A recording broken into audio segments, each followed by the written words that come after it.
Through tears, the mother of an Oakland teenager who was removed from breathing machines almost 5 years after being declared brain dead, said Tuesday she would fight all over again to try to save her daughter.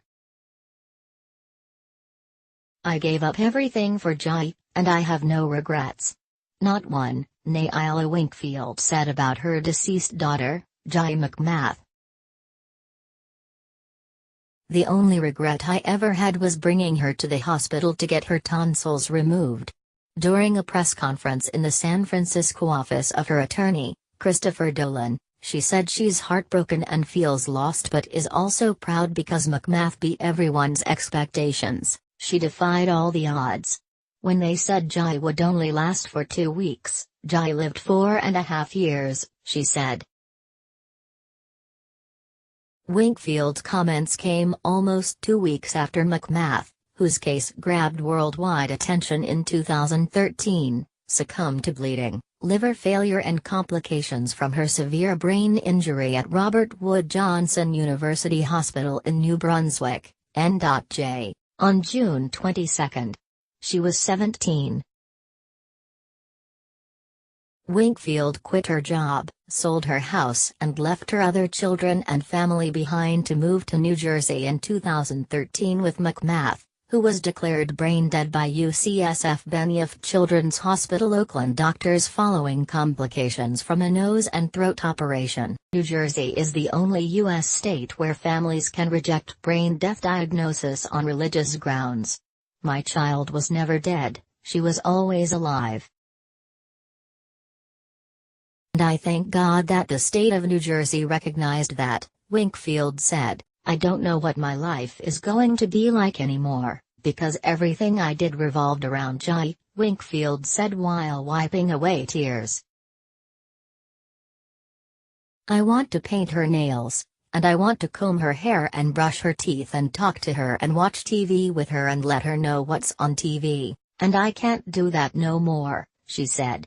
Winkfield spoke at the conference along with her brother Amari Seeley, her husband Marvin Winkfield and Dolan. She told of her last moments with her daughter. On June 22, just ahead of a surgery, Winkfield she noticed McMath looking sick in her bed.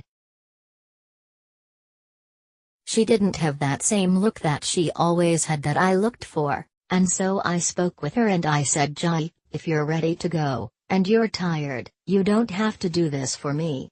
I said you have my permission." A few hours later McMath's heart stopped and doctors tried unsuccessfully to revive her. Then they removed the ventilator, Winkfield said. "It was so weird not seeing her on it.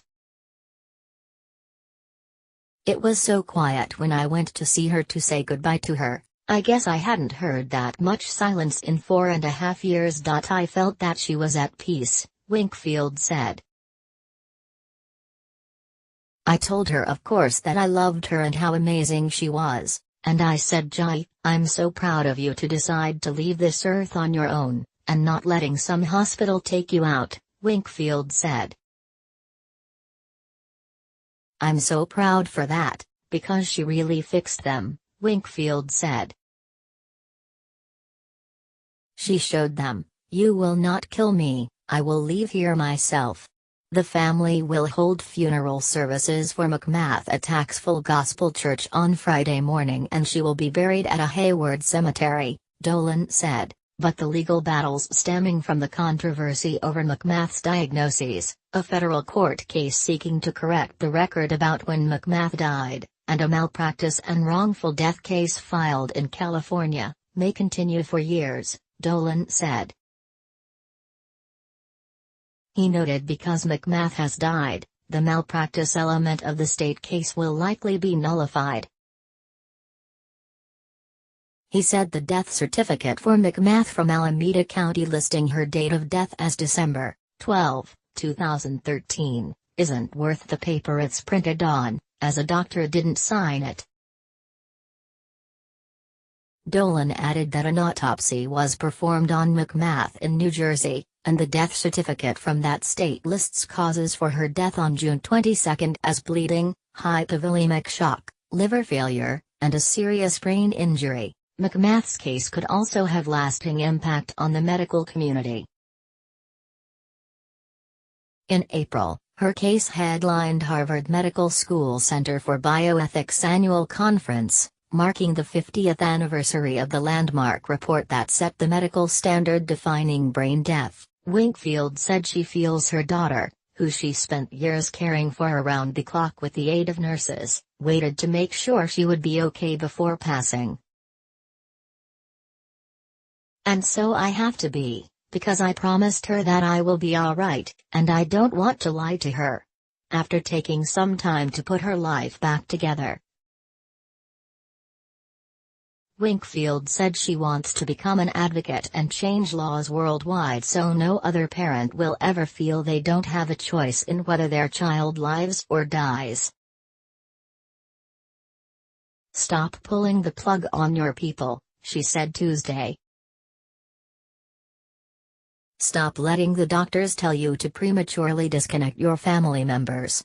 Winkfield said she wants her daughter's case to create lasting change, and is proud McMath has already brought so much attention to the issue of brain death, and the choices families have. Most people have to stand up and do what I'm doing to get heard.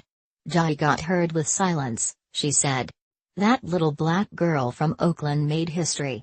Staff writer David DeBolt contributed to this story. Below are copies of both death certificates provided by Christopher Doan.